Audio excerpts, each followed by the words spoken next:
A pleasant afternoon to each and everyone.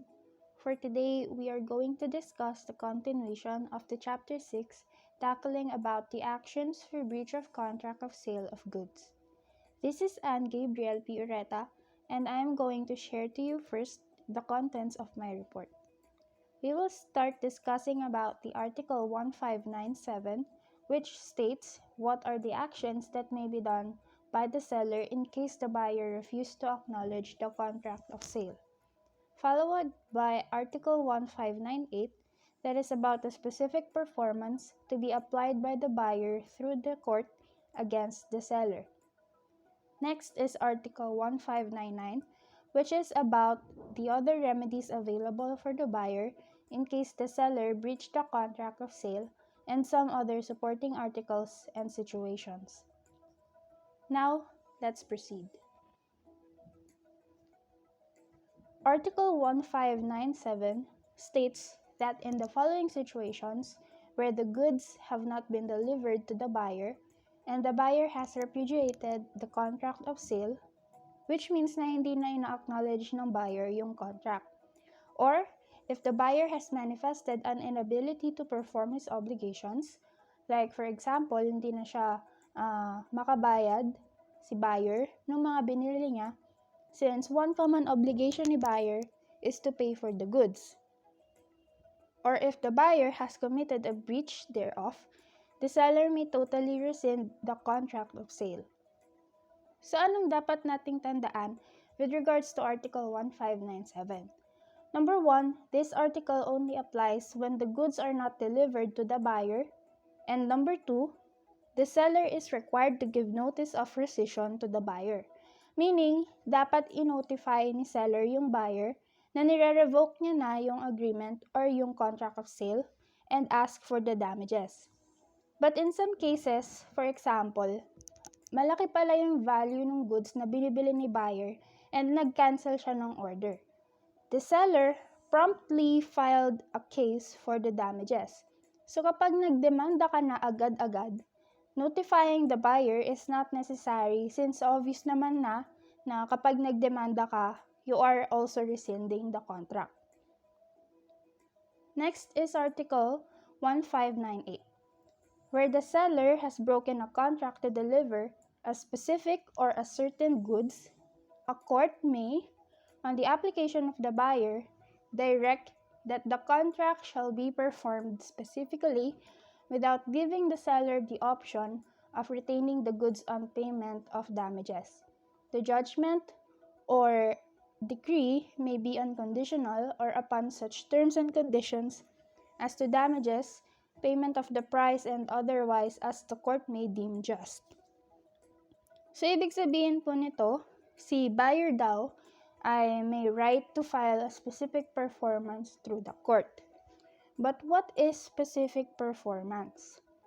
Specific performance is the rendering as nearly as practicable of a promised performance through a judgment or decree, specifically a court-ordered remedy that requires precise fulfillment of a legal or contractual obligation when monetary damages are inappropriate or inadequate, as when the sale of real estate or a rare article is involved.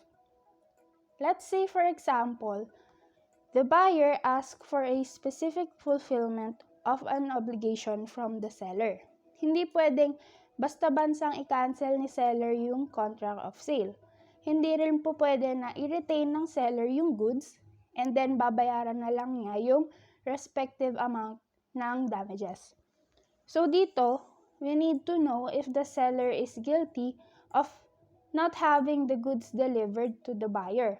Hence, there is no right of substituting the fulfillment of the contract on his part kahit na willing pa siyang magbayad for the damages. What are the things to remember? This article only applies when the seller committed a breach of contract by not delivering the specific goods to the buyer.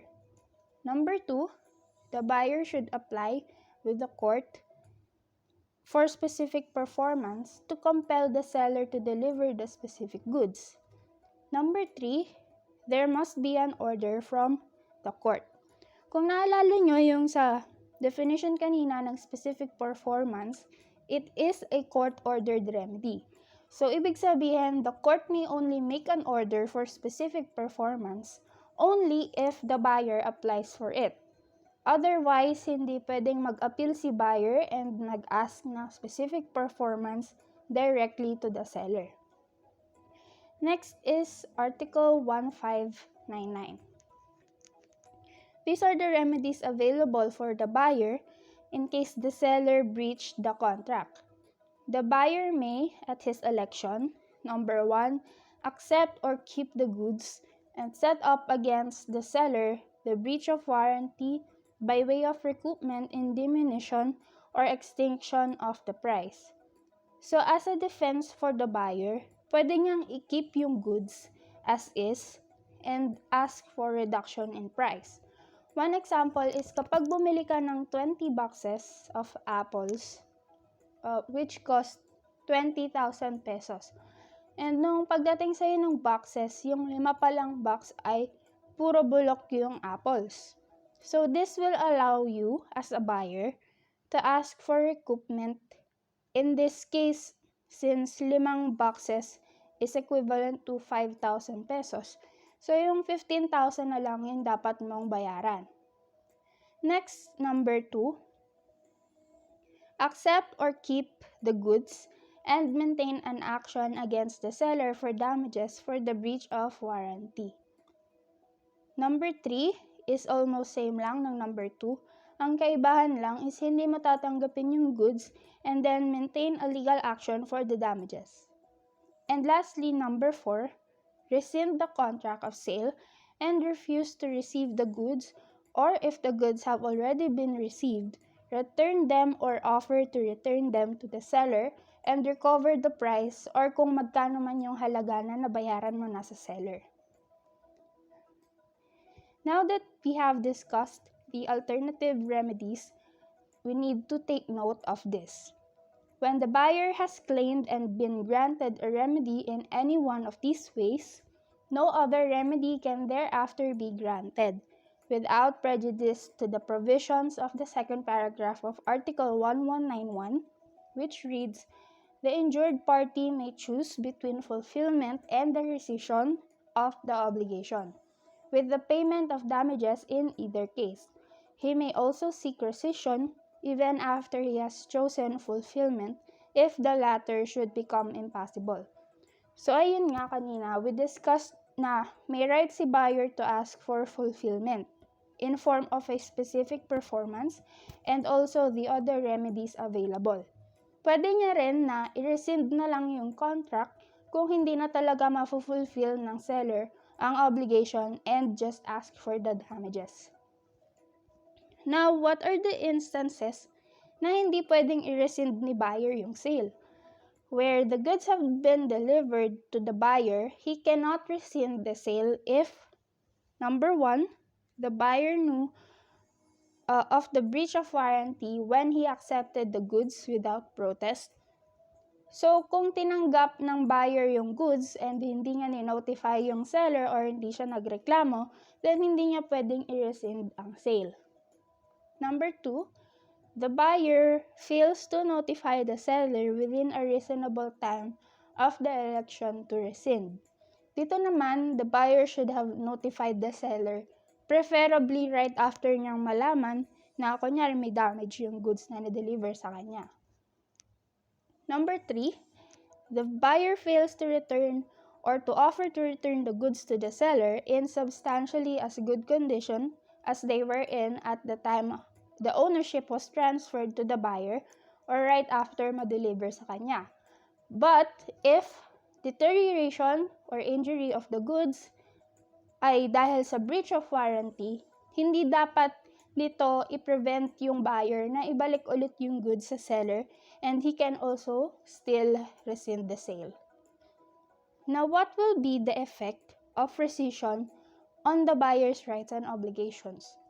So, syempre, if na-rescind na yung sale, the buyer is not anymore liable to pay for the price of the goods once na na-return niya na ito sa seller. And if the price or any part thereof has been paid, right pa rin ni buyer na hingiin kay seller kung magkano yung nabayaran niya concurrently with the return of the goods or immediately right after an offer to return the goods in exchange for the repayment of the price. Also, the buyer is entitled to rescind the sale if the seller refuses to accept an offer of the buyer to return the goods. Kasi minsan, may instances na ayaw tanggapin ng seller yung goods kapag binabalik ng buyer. So, if that's the case, the buyer shall thereafter be deemed to hold or retain the goods as bailee for the seller, but subject to lien to secure payment of any portion of the price which has been paid, and with the remedies for the enforcement of such lien allowed to an unpaid seller. So, ayun, lien means secured payment or kasiguraduhan na mababayaran si buyer nung amount na binayaran niya kay seller. Next is the measure of damages. So, simple lang naman siya. So, in the case of breach of warranty of quality, such loss, in the absence of special circumstances showing proximate damage of a greater amount, is the difference between the value of the goods at the time of delivery to the buyer and the value they would have had once the seller had answered to the warranty. And that's the end of chapter 6. Thank you for listening.